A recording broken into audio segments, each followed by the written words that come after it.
तपाईहरु सबैमा मेरो जय मसीह अनि प्रभुमा धेरै धेरै स्वागत गर्न चाहन्छु तपाईहरु सबैजनालाई। अनि यो समयमा तपाईहरुले रोमीको पुस्तक 8 अध्याय कृपया पल्टाउनु होला। रोमीको पुस्तक 8 अध्याय, रोमी 8 अध्यायको 18 देखि 30 पदहरू। परमेश्वरको वचन ज्यादै उदेकको छ। रोमी 8 को 18 पद। अनि पावलले यहाँ भन्दैछन्, किनकि म ठान्दछु यस वर्तमान समयका दुःख कष्टहरू त्यस महिमासँग तुलना गरिने योग्यका छैनन् जो हामीमाथि प्रकट हुनेछ। किनकि सृष्टिको तीव्र आशाले पनि परमेश्वरका पुत्रहरूको प्रकट हुवाइलाई पर्खिरहेको छ। किनकि सृष्टि व्यर्थताको अधीनतामा राखिएको छ, आफ्नै इच्छाले होइन तर उहाँको इच्छाले, जसले यसलाई अधीनमा राख्नु भएको छ।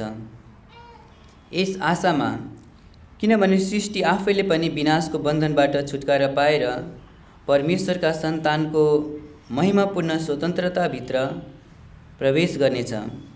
किनकि हामी जान्दछौँ अहिलेसम्म पनि सारा सृष्टि एकसाथ ऐयाथा गरिरहेको छ र प्रसूति वेदनामा तडपिरहेको छ। अनि तिनीहरू मात्र होइनन् तर हामीहरू पनि, जससँग आत्माको पहिलो फल छ। हामी आफै पनि धर्मपुत्र ग्रहणको अर्थात् हाम्रो शरीरको छुटकाराको बाटो हेर्दै आफू भित्रभित्रै ऐयाथा गर्दछौँ।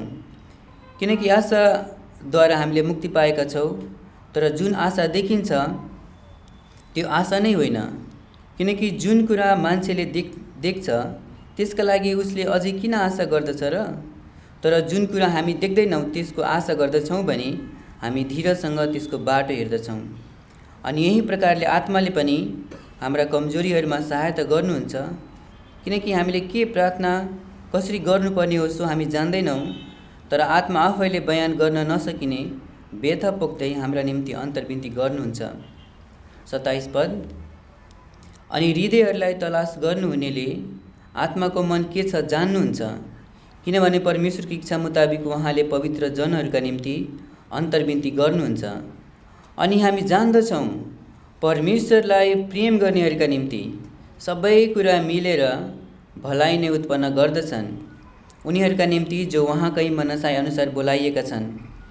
किनभने जसलाई उहाँले पहिले नै जान्नुभएको थियो उनीहरू चाहिँ आफ्नै पुत्रको रूपमा ढालिउन् भनेर उहाँले उनीहरूलाई पहिले नै ठहराउनु पनि भयो।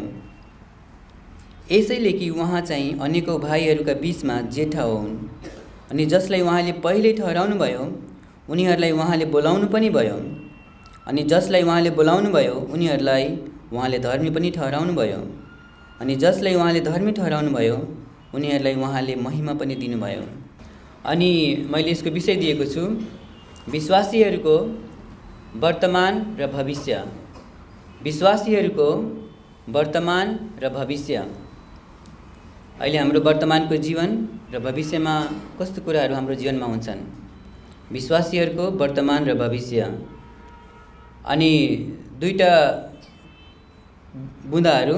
पहिलो चाहिँ विश्वासीहरूको वर्तमान अवस्था यहाँ हामी देख्दछौँ। विश्वासीहरूको वर्तमान अवस्था। अनि दोस्रो कुरा चाहिँ विश्वासीहरूको महिमित भविष्य।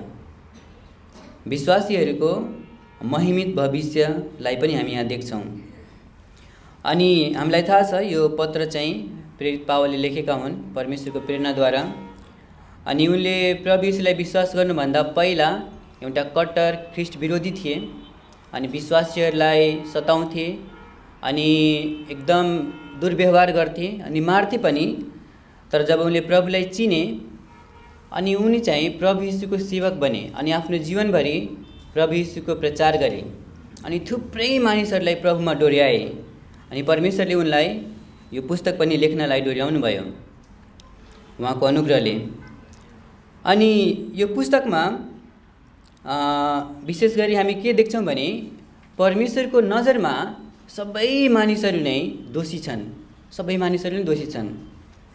अनि मुक्ति पाउने अर्थात् पापहरूको क्षमा पाउने एउटै मात्र उपाय छ प्रभु यीशुमाथिको विश्वास। के तपाईले गर्नुभयो? सबै मानिसहरू दोषी छन् अनि प्रभु यीशुमाथिको विश्वासद्वारा मात्र एउटा व्यक्तिले मुक्ति पाउन सक्छ, ऊ धर्मी ठहरिन सक्छ, अरू कुनै उपाय छैन।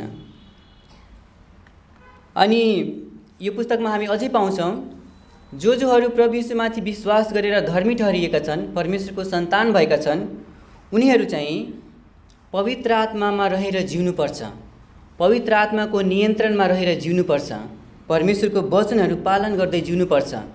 जब हामी परमेश्वरको वचनको अधीनमा रहेर जिउँछौँ, हाम्रो पुरानो स्वभावबाट हामीले छुटकारा पाउँदै जान्छौँ। अवश्य पनि पूर्ण रूपले यो संसारमा त हामी आफ्नो पाप स्वभावबाट छुटकारा त पाउँदैनौँ, तर झन झन झन हाम्रो पुरानो स्वभावबाट चाहिँ हामी छुटकारा पाउँदै जान्छौँ जब हामी परमेश्वरको वचनप्रति आज्ञाकारी भएर जिउँछौँ। त्यही कुरा सिकाउँछ यो 8 पदमा पनि, 7 र 8 अध्यायमा हामी त्यो कुरा देख्छौँ। परमेश्वरको आत्माको नियन्त्रणमा अर्थात् उहाँको वचनको नियन्त्रणमा रहेर जब हामी जिउँछौँ अनि पाप स्वभावबाट हामी झन झन झन छुटकारा पाउँदै जान्छौँ। अनि अझै यो पुस्तकले के बताउँछ भने यो 8 अध्यायमा हामी जुन खण्ड पढ्यौँ, विश्वासीहरूको जीवनमा चाहिँ यो वर्तमान समयमा ज्यादै दुःख कष्टहरू छन्। हामी परमेश्वरलाई चिनेका छौँ, हामीसँग शान्ति छ, आनन्द छ, मुक्ति छ, हामी एक दिन परमेश्वरसँग हुन्छौँ, तर पनि यो संसारमा चाहिँ थुप्रै दुःख कष्टहरू समस्याहरू हाम्रो जीवनमा छन्। तर पनि परमेश्वरले आफ्नो आत्मा हामीलाई दिनुभएको छ सहायता गर्न, अनि उहाँले हामीलाई अझै अनुग्रह गर्नुहुन्छ, प्रेम गर्नुहुन्छ। अनि यो खण्डमा हामीले ठुलो उत्साह पाउँछौँ क्रिस्चियन जीवन जिउनको निम्ति। अनि जब हाम्रो जीवनमा दुःख कष्टहरू समस्याहरू आउँछन्, परमेश्वर हाम्रो साथमा हुनुहुन्छ अनि हाम्रो सबै अवस्थाहरूलाई उहाँले भलाइमा परिवर्तन गर्न सक्नुहुन्छ। सबै कुराहरू उहाँको नियन्त्रणमा छ। मेरो जीवनमा आउने सबै घटनाहरू, सबै कुराहरू, त्यसैले हामीले त्यो भुल्नु हुँदैन। जब हाम्रो जीवनमा दुःख कष्टहरू समस्याहरू आउँछन्, परमेश्वर नजिकै हुनुहुन्छ, हेरिरहनुहुन्छ, सबै कुराहरू उहाँको हातमा छ, नियन्त्रणमा छ। यो खण्डमा हामी त्यो पाउँछौँ। दुःख कष्टहरू छन्, त्यसपछि महिमा छ, त्यसलाई हामीले ध्यान दिनुपर्छ, हेर्नुपर्छ। आज पनि संसार ज्यादै दुःखले भरिएको छ, ज्यादै, तर हामीसँग आशा छ।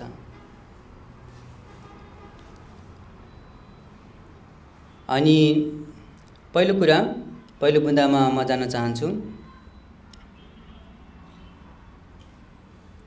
विश्वासीहरूको वर्तमान अवस्थालाई हामी यहाँ देख्छौँ। विश्वासीहरूको वर्तमान अवस्था, तपाईको मेरो, संसारमा भएका सबै विश्वासी जनहरूको जीवनलाई, यो पृथ्वीको जीवनलाई हामी देख्छौँ। हाम्रो जीवन कस्तो छ? अनि 18 पद म पढ्छु, यहाँ लेखिएको छ, किनकि म ठान्दछु यस वर्तमान समयका दुःख कष्टहरू त्यस महिमासँग तुलना गरिने योग्यका छैनन् जो हामीमाथि प्रकट हुनेछ। यस वर्तमान समयका दुःख कष्टहरू, यो संसारमा हामी छौँ अनि हाम्रो जीवनमा चाहिँ दुःख कष्टहरू भएको हामी यहाँ देख्छौँ। दुःख कष्टहरू, अनि दुःख कष्टहरूको विभिन्न रङहरू हुन्छन्। जस्तै बिरामी अवस्थाहरू, ज्यादै धेरै बिरामी हुने, अनि सतावटहरू, परीक्षाहरू, जाँचहरू, अभावहरू, अनि यस्ता थुप्रै कुराहरू जब हाम्रो जीवनमा आउँछन्। अनि पत्रुसको पुस्तकमा पाउँछौँ, जब हामी नाना प्रकारको परीक्षामा पर्छौँ अनि हामी दुखित हुन्छौँ। के तपाईँको जीवनमा जब दुःख कष्टहरू आउँछन् तपाईँ दुखित बन्नुहुन्छ? हामी सबै दुखित हुन्छौँ, निराश हुन्छौँ। हामीले के बुझ्नुपर्छ भने यो वर्तमान समयमा हाम्रो जीवनमा चाहिँ दुःख कष्टहरू आउँछन्,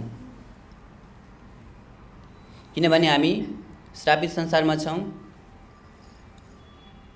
आदमले जब पाप गरे, परमेश्वरले संसारलाई श्राप दिनुभयो अनि सबै खराब कुराहरूको सुरु भयो, रोगहरू, बिमारहरू, दुःख कष्टहरू।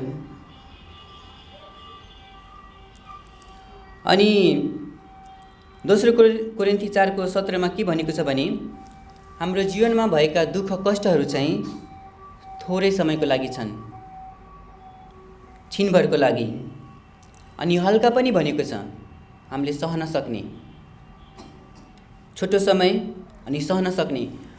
अनि हामीलाई कतिपटक यस्तो लाग्छ कि हाम्रो जीवन चाहिँ ज्यादै लामो छ अनि हाम्रो दुःख कष्टहरू चाहिँ ज्यादै ठुलो छ, मैले सहन नसक्ने भन्दा बढी। तर परमेश्वरको नजरमा उहाँको दृष्टिकोणबाट हेर्दाखेरि चाहिँ हाम्रो जीवन चाहिँ छोटो छ। जब परमेश्वरको उहाँको सोचाइअनुसार तपाईँले हेर्नुहुन्छ अनन्ततालाई, हाम्रो जीवन चाहिँ ज्यादै छोटो छ। अनि जब उहाँले हामीलाई दिनुहुने महिमालाई हामीले विचार गर्छौँ, उहाँले हामीलाई कस्तो बनाउनुहुन्छ, हामीलाई के गर्नुहुन्छ उहाँले। पावलले यहाँ परमेश्वरको दृष्टिकोणबाट सोचेको विचार गरेको यहाँ देख्छौँ। यहाँ भनेका छन्, दुःख कष्टहरू त्यस महिमासँग तुलना गरिने योग्यका छैनन् योग्य तुलना गरिने। महिमा त कहाँ। यद्यपि हामीलाई हाम्रो दुःख कष्टहरू ज्यादै ठुलो लागे पनि महिमासँग तुलना गरिन सकिँदैन।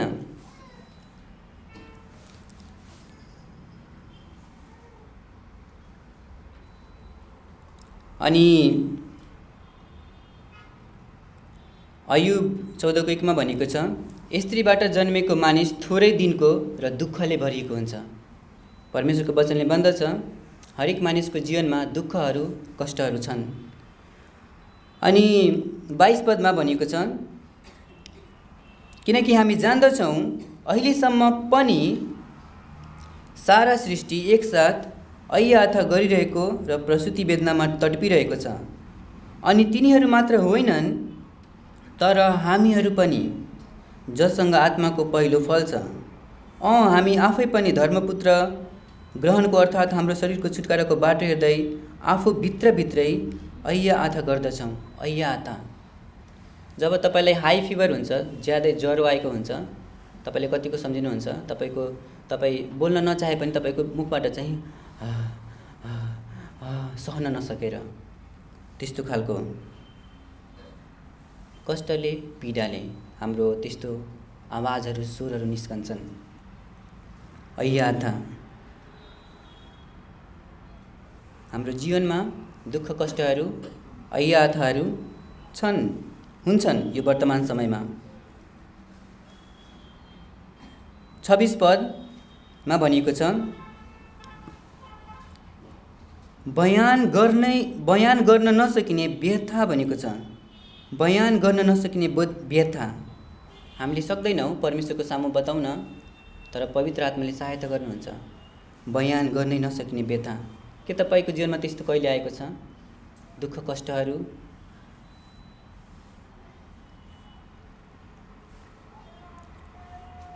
विश्वासीहरूको अहिलेको वर्तमान अवस्था हाम्रो यस्तै छ। हाम्रो जीवनमा दुःख कष्टहरू छन्।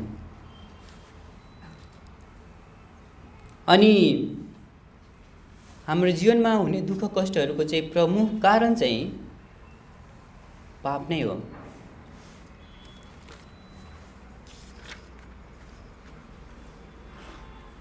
परमेश्वरले जब संसार रच्नुभयो, सबै कुराहरू सृष्टि गर्नुभयो, तपाईँलाई याद छ कस्तो थियो? असल थियो। सबै कुरा असल थियो, सबै कुरा, केही पनि थिएन नराम्रो कुराहरू, सबै असल थियो। परमेश्वरले सृष्टि गर्नुभएको थियो, सबै असल। तर आदम हव्वाले पाप गरेपछि सबै भद्रगोल भयो। पापको सुरु भयो, हत्या, हिंसा, चोरी, सबै कुराहरू, रोग बिमारहरू।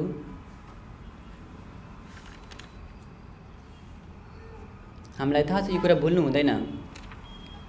अरू पनि कारणहरू छन्, तर एउटा कारण चाहिँ हाम्रो जीवनमा आउने दुःख कष्टहरू, रोग बिमारहरू, समस्याहरू पापले निम्त्याएको हो।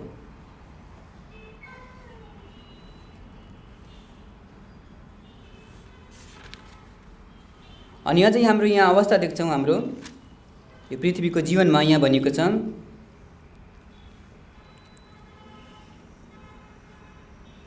बीस पदमा, सृष्टि व्यर्थताको अधीनतामा राखिएको छ। अनि सृष्टि भन्ने शब्द चाहिँ 4 पटक हामी यहाँ उल्लेख भएको देख्छौँ। 19 पदमा भनेको छ, किनकि सृष्टिको तीव्र आशाले। 20मा सृष्टि व्यर्थताको अधीनतामा राखिएको छ।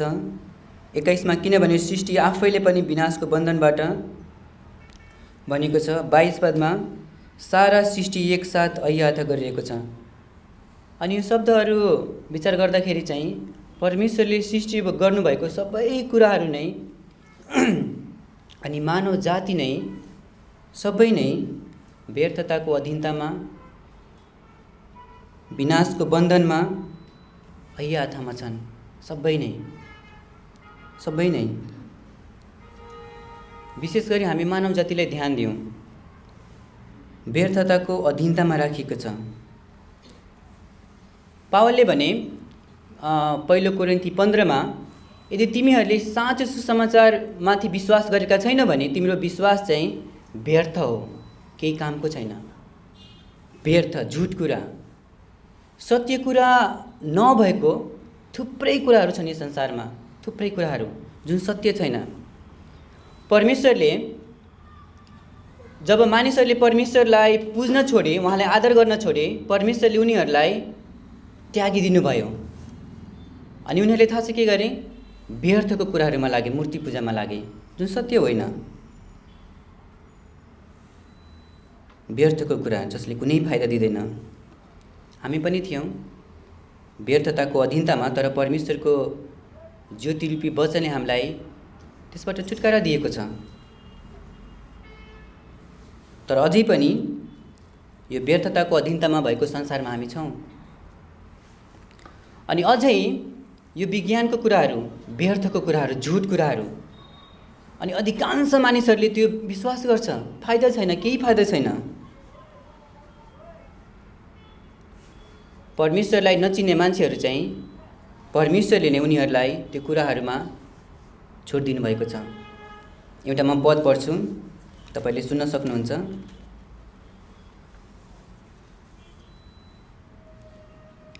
यसकारण परमेश्वरले पनि, अझै पढ्छु, र अविनाशी परमेश्वरको महिमालाई विनाश हुने मानिस, चराचुरुङ्गी र चारखुट्टे जनावरहरू र घस्रिने जन्तुहरूको मूर्तिको रूपमा परिवर्तन गरे। साँचो परमेश्वरलाई छोडेर उहाँले सृष्टि गर्नुभएको कुराहरूलाई पुज्न थाले। यसकारण परमेश्वरले पनि तिनीहरूका आफ्नै हृदयका कामुकताहरूद्वारा आफ्ना शरीरहरूलाई आपसमा अनादर गरून् भनेर अशुद्धताका निम्ति त्याग दिनुभयो। तिनीहरूले परमेश्वरको सत्यतालाई झुटसँग साटे र सृष्टिकर्ताको सट्टामा जो साँच्चै सदा सर्वदा धन्य हुनुहुन्छ, तिनीहरूले सृष्टिको पूजा र सेवा गरे। व्यर्थ। सुलेमानले भने उनले सबै कुराहरूको उपभोग गरे, धन सम्पत्तिहरू, सबै कुराहरू, तर उनले आनन्द पाएन। उनले के भने सबै कुराहरू, सूर्यमुनि गरेका सबै कामहरू व्यर्थ छ। सबै कुराहरू गरे पनि साँचो परमेश्वरले एउटा व्यक्तिले चिनेको छैन भने त्यो व्यर्थ हो। सुलेमानले त्यस्तो भने, व्यर्थ। अनि मानिसको कर्तव्य चाहिँ साँचो परमेश्वरको भय मान्नु अनि उहाँको आज्ञाहरू पालन गर्नु।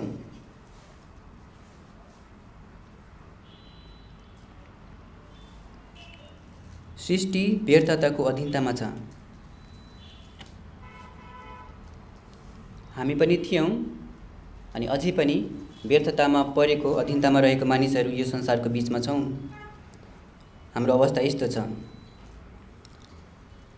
यहाँ भनेको छ अर्को कुरा चाहिँ 20 पदमा,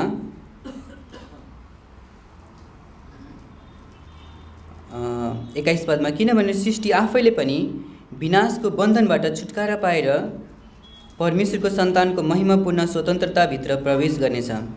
सृष्टि आफैले पनि विनाशको बन्धनबाट, सृष्टि चाहिँ विनाशको बन्धनमा छ। सबै कुराहरू विनाश भएको देख्नुहुन्छ कि कहिले विनाश नभएको देखिरहनुहुन्छ?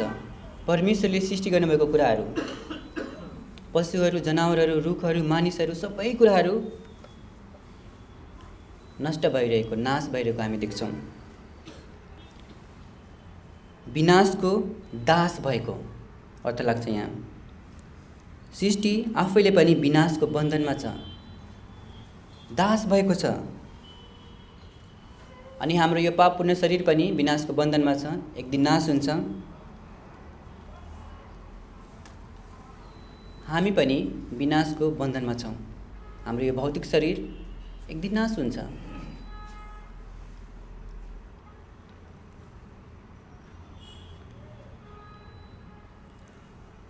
अनि अझै हाम्रो पीडालाई यस्तो व्याख्या गरिएको छ हाम्रो दुःख कष्टहरू पीडाहरू 22 पदमा, किनकि हामी जान्दछौँ अहिलेसम्म पनि सारा सृष्टि एकसाथ ऐया अथा गरिरहेको र प्रसुति वेदनामा तडपिरहेको छ।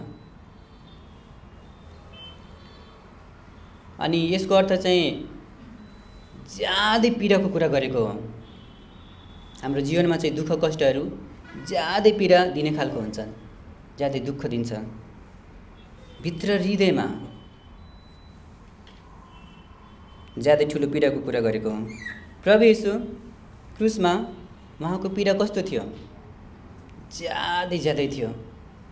अनि बाइबलले भन्दछ हामी उहाँको सन्तान भएका छौँ, उहाँको चेला छौँ, अनि उहाँको पहिला पछ्याएर हामी जिउनुपर्छ। त्यो उद्देश्य पनि छ परमेश्वरले हामीलाई बोलाउनु भएको, ख्रीष्टको पहिला पछ्याउँदै जिउने दुःख कष्टहरू। हामी खुसी हुनुपर्छ, परमेश्वरलाई धन्यवाद दिनुपर्छ। प्रभु यीशुलाई अनुसरण गर्दाखेरि जब हाम्रो जीवनमा दुःख कष्टहरू आउँछ, हाम्रो महान नमुना उहाँ हुनुहुन्छ, महान नमुना। उहाँको तुलनामा त हाम्रो दुःख कष्टहरू केही पनि छैन। जब म उहाँलाई हेर्छु मेरो दुःख कष्टहरू सानो लाग्छ, सानो। अनि दुःख कष्टहरू भए पनि हृदयमा आनन्द अनि खुसी लाग्छ। अनुहार नहाँसे पनि हृदय चाहिँ हाँसिरहेको हुन्छ। अनि त अवश्य पनि तपाईँलाई पनि त्यसको अनुभव छ। ख्रीष्ट हाम्रो महान नमुना हुनुहुन्छ।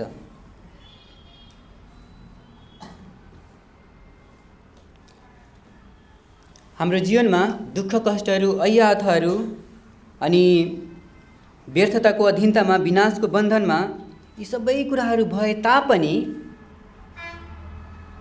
यहाँ अरू कुराहरू पनि हाम्रो जीवनमा छ भनेर परमेश्वरको वचनमा हामी पाउँछौँ। पहिलो कुरा चाहिँ 26 पद म पढ्छु, यहाँ भनेको छ, अनि यही प्रकारले आत्माले पनि हाम्रा कमजोरीहरूमा सहायता गर्नुहुन्छ, किनकि हामीले प्रार्थना कसरी गर्नुपर्ने हो सो हामी जान्दैनौँ, तर आत्मा आफैले बयान गर्न नसकिने व्यथा पोख्दै हाम्रा निम्ति अन्तर्विन्ती गर्नुहुन्छ। दुःख कष्टहरू छन्, यहाँ पीडाहरू छ, ऐयाथा छ, तर परमेश्वरले आफ्नो आत्मा हामीलाई दिनुभएको छ। पवित्र आत्मा हामीसँग हुनुहुन्छ हामीलाई सहायता गर्न, अनि हाम्रो निम्ति अन्तर्विन्ती पनि गर्नुहुन्छ भनेर भनिएको छ 27 पदमा।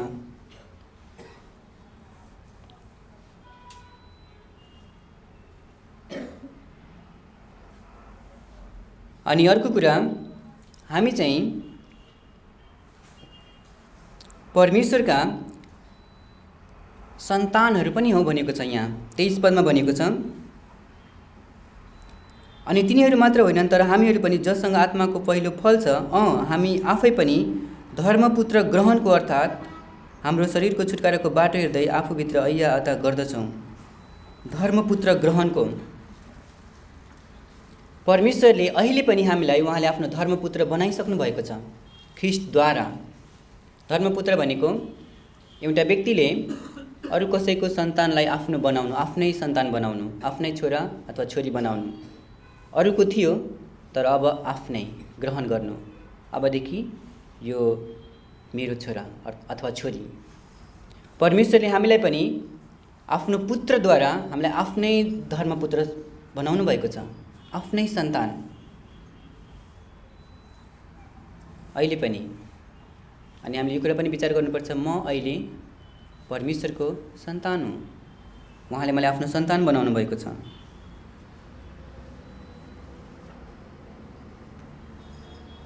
अनि अहिले पनि यो हाम्रो पृथ्वीको जीवनमा परमेश्वरले हामीलाई आफ्नो पुत्र जस्तै बनाउने काम पनि गरिरहनु भएको छ। 28 र 29 पद म पढ्छु,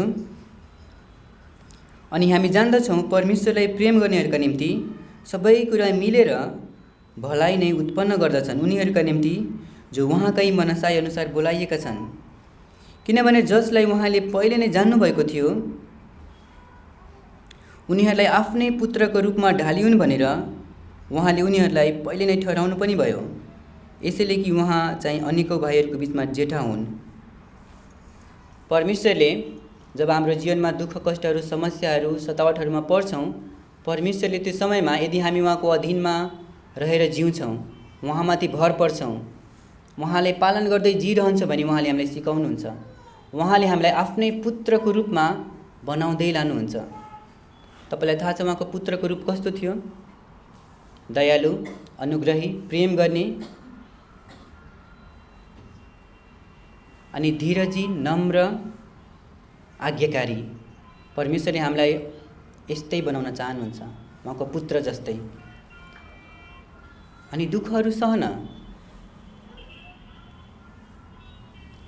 परमेश्वरले आज पनि जब हामी यो संसारमा छौँ हामीले यो बिर्सिनुहुन्न। जस्तो सुकै अवस्था आए पनि परमेश्वरले मलाई के सिकाउन खोजिरहनु भएको छ? उहाँले मलाई आफ्नो पुत्र जस्तो बनाउन खोजिरहनु भएको छ। म चाहिँ कुर्छु, सहन्छु, परमेश्वरमाथि भरोसा गर्छु, उहाँलाई हेर्छु, प्रार्थना गर्दै उहाँबाट सहायता माग्दै हामी अघि बढिरहनुपर्छ।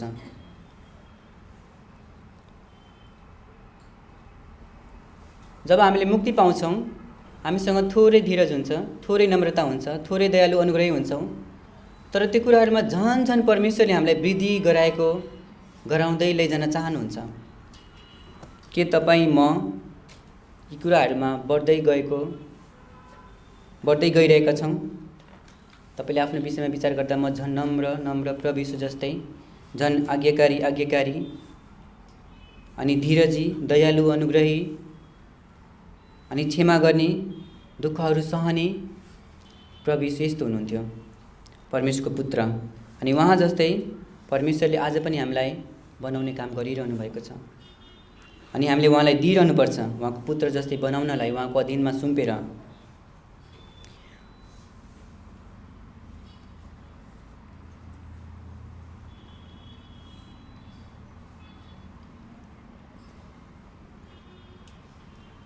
अनि यहाँबाट हामी परमेश्वरको विषयमा पनि सिक्न सक्छौँ। 27 पद, 29 पद, 30बाट परमेश्वर चाहिँ सर्वज्ञानी हुनुहुन्छ। उहाँलाई सबै कुराहरू थाहा छ, सबै कुराहरू उहाँलाई थाहा छ। 27 पदमा भनेको छ, अनि हृदयहरूलाई तलास गर्नुहुनेले आत्माको मन के छ जान्नुहुन्छ। हृदयको कुराहरू परमेश्वरले हामीलाई आफ्नो आत्मा दिनुभएको छ। अनि उहाँले हामीलाई ठिक सोच्न अनि ठिक कुराहरू गर्न परमेश्वरको आत्माले नै हामीलाई सहायता गर्नुहुन्छ।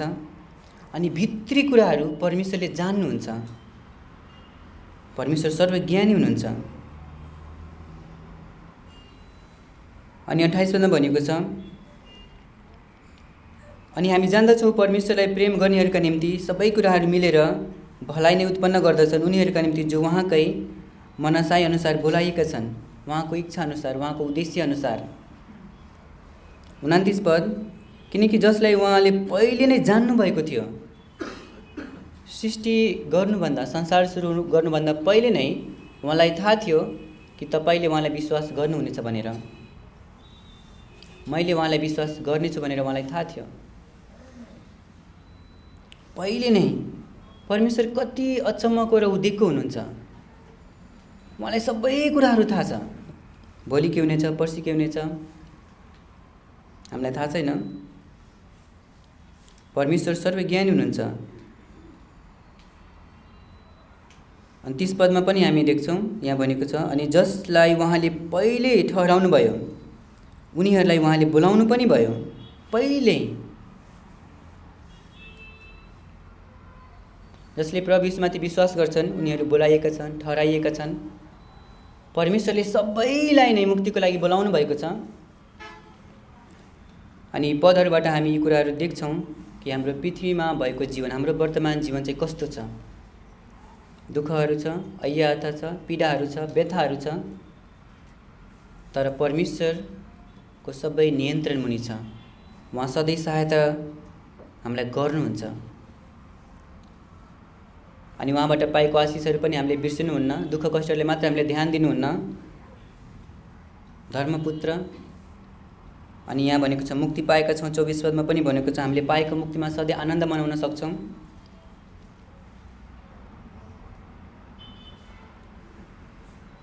अट्ठाइस पदमा भनेको छ परमेश्वरलाई प्रेम गर्नेहरूका निम्ति सबै कुराहरू मिलेर भलाइ नै उत्पन्न गर्छन्। सबै कुराहरू, तपाईँको जीवनमा आउने सबै अवस्थाहरू, सबै परिस्थितिहरू परमेश्वरको नियन्त्रण मुनि छ। अनि यहाँबाट हामी अर्को कुरा के सिक्न सक्छौँ भने यहाँ भनेको छ परमेश्वरलाई प्रेम गर्नेहरूका निम्ति। कि हामी परमेश्वरलाई प्रेम गर्दै जिरहेका छौँ, यो प्रतिज्ञा उनीहरूको लागि हो। अनि हामी जान्दछौँ, तपाईले र मैले यो कुरा जानेको हुनुपर्छ, निश्चित हुनुपर्छ, यदि हामी परमेश्वरलाई प्रेम गर्दै जिउँछ भने हाम्रो जीवनमा आउने सबै कुराहरूबाट परमेश्वरले भलाइ नै उत्पन्न गर्नुहुन्छ। यो जीवनमा पनि, यो वर्तमान समयमा पनि अनि आउनेवाला संसारमा पनि उहाँबाटको आशिष अनि स्याबासी हामी पाउनेछौँ। परमेश्वरलाई हामीले प्रेम गर्दै जिउनुपर्छ भन्ने कुरा हामी यहाँ देख्छौँ। हामी यो वर्तमान समयमा हरेक अवस्थामा परमेश्वरलाई प्रेम गर्दै जिउनुपर्छ, उहाँको आज्ञा पालन गर्दै जिउनुपर्छ। अनि दोस्रो कुरा यहाँबाट हामी देख्छौँ विश्वासीहरूको महिमित भविष्य। विश्वासीहरूको महिमित भविष्यलाई पनि देख्छौँ। हो, हाम्रो यो वर्तमानको समय, वर्तमानको जीवन दुःख कष्टहरू, ऐयाथाहरू, व्यथाहरू छन्। हामी कहिले ठुलो हामीलाई रोग लाग्छ अनि शरीरमा ज्यादै गाह्रो हुन्छ। तपाईहरू कतिजनाले महसुस गरिरहनु भएको छ। ऐयाथा सतावटमा पर्छौँ, तपाईँले सुन्नुभएको होला। अनि पहिलो शताब्दीमा अनि अहिले पनि कति विश्वासीहरू चाहिँ ज्यादै भनौँ न पीडाहरू सतावटमा परेर भोगिरहेका छन्। अहिले वर्तमान समयमा तर अझै त्यसपछि ज्यादै ठुलो महिमा छ, ज्यादै ठुलो। अनि प्रभु यीशु त्यसको उदाहरण हुनुहुन्छ। उहाँले पनि ज्यादै ठुलो पीडा सहनुभयो, दुःख भोग्नुभयो, आफ्नै निम्ति होइन तर हामीहरूको निम्ति, हामी अयोग्यहरूको निम्ति। अनि उहाँले पनि ज्यादै ठुलो महिमा पाउनुभयो। परमेश्वरको दाहिने हातपट्टि बसिरहनु भएको छ सिंहासनमा। अनि सबै कुराहरू उहाँको अधीनतामा राखिएको छ। उहाँले न्याय गर्नुहुनेछ सबै मानिसहरूको। पिताले उहाँलाई ज्यादै ठुलो महिमा दिनुभएको छ। अनि हामीलाई पनि परमेश्वरले उहाँको पुत्रको आगमनमा उहाँले हामीलाई पनि ज्यादै ठुलो महिमा दिनुहुनेछ, ज्यादै ठुलो। 18 पदमा भनेको छ, म फेरि पढ्छु। किनकि म ठान्दछु यस वर्तमान समयका कष्टहरू त्यस महिमासँग तुलना गरिने योग्यका छैन जो हामीमाथि प्रकट हुनेछ। महिमा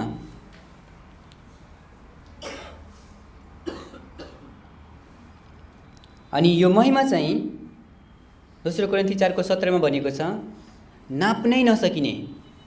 हाम्रो अहिले सोचाइहरू अनि हाम्रो विचारहरूले खासमा त्यो कल्पना पनि गर्न सक्दैनौँ। परमेश्वरले हामीलाई जुन महिमा दिनुहुनेछ, नाप्नै नसकिने अनि भारी भनेको छ ज्यादै ठुलो अनि सदा रहिरहने, सदाको लागि, सधैँभरिको लागि। अनि 19 पदमा भनेको छ, किनकि सृष्टिको तीव्र आशाले पनि परमेश्वरका पुत्रहरूको प्रकट हुवाइलाई पर्खिरहेको छ। अनि सृष्टिलाई एउटा व्यक्तिको रूपमा यहाँ प्रस्तुत गरिएको छ। सृष्टि पनि परमेश्वरको पुत्रहरू अर्थात् सबै विश्वासीहरू जसले उद्धार मुक्ति पाएका छन्, उनीहरूको प्रकट हुवाइलाई पर्खिरहेको छ। उनीहरूको प्रकट हुवाइ हुनेवाला छ। अनि यो चाहिँ प्रभु येशू जब उहाँ बादलमा आउनुहुनेछ अनि विश्वासी जनहरू उठाइनेछन् अनि मरेकाहरू बौरी उठ्नेछन् अनि 7 वर्षको सङ्कष्टपछि जब यस पृथ्वीमा आउनेछन् अनि प्रभु येशूले यो संसारलाई अर्कै बनाउनुहुनेछ। यसै 11 अनि 35 हामी पाउँछौँ, त्यहाँ सबै कुराहरूमा शान्ति हुनेछ। त्यहाँ हिंसा हुने छैन, पशु जगतमा, मानव जगतमा।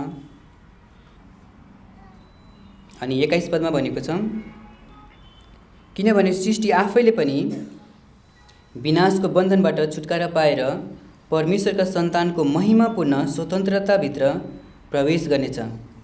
परमेश्वरले जब प्रभु येशू आउनुहुनेछ अनि हामीलाई यो सबै कुराहरूबाट हाम्रो सबै समस्याहरूबाट, दुःख कष्टहरूबाट, अय्याथाबाट, पीडाहरूबाट, व्यथाहरूबाट अनि हाम्रो यो पापपूर्ण स्वभावबाट, सबै कुराबाट, यो मरण शरीरबाट सबैबाट उहाँले छुटकारा दिनुहुनेछ। यहाँ भनेको छ महिमापूर्ण स्वतन्त्रता, सबै कुराहरूबाट स्वतन्त्रता अनि झन् महिमित। तपाईले विचार गर्न सक्नुहुन्छ, तपाईको शरीर जब परमेश्वरले हामीलाई बदली गरिदिनुहुनेछ, हामी कहिले पनि मर्दैनौँ। हामीलाई त्यति विचार पनि आउँदैन, खासमा यो पापी शरीरमा भएकोले त्यो हामी बुझ्नै सक्दैनौँ। उहाँले दिनुहुने महिमापूर्ण स्वतन्त्रता।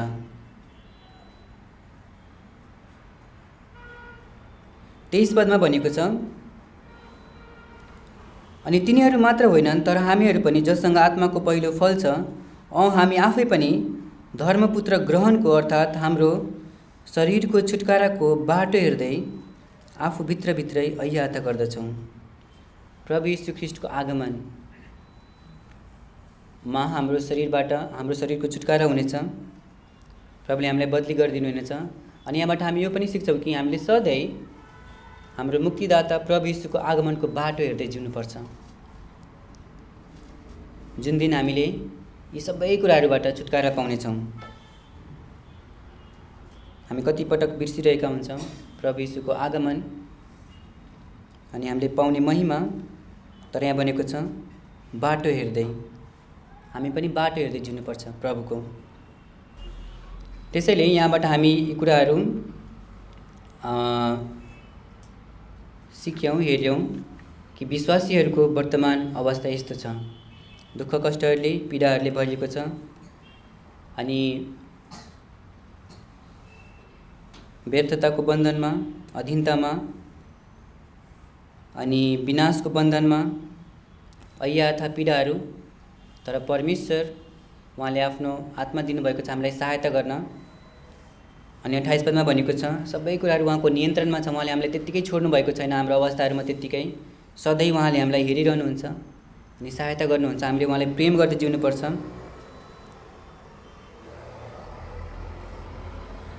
अनि 30 पदमा पढ्छु, यहाँ भनेको छ, अनि जसलाई उहाँले पहिले ठहराउनु भयो उनीहरूलाई उहाँले बोलाउनु पनि भयो। आफ्नो पुत्रको सुसमाचारद्वारा हामीलाई बोलाउनु भयो परमेश्वरले अनि हामीले जीवन पायौँ। अनि जसलाई उहाँले बोलाउनु भयो उनीहरूलाई उहाँले धर्मी पनि ठहराउनु भयो। तपाईलाई मलाई परमेश्वरले धर्मी ठहराउनु भएको छ। धर्मी भनेको सधैँ असल गरेको व्यक्ति। के तपाईँले सधैँ असल गर्नुभएको छ? छैन। तर प्रभु यीशुको महान बलिदानको कारणले परमेश्वरले हाम्रो सबै पापहरू ढाकिदिनु भएको छ, क्षमा गर्नुभएको छ। उहाँले देख्दाखेरि हामीलाई उहाँको पुत्रभित्र हेर्नुहुन्छ, कुनै पनि गलत एउटा पनि पाप नगरेको धर्मी। कस्तो उद्वेगको कुरा! तपाईँ म परमेश्वरको नजरमा धर्मी उहाँले ठहराइसक्नुभयो।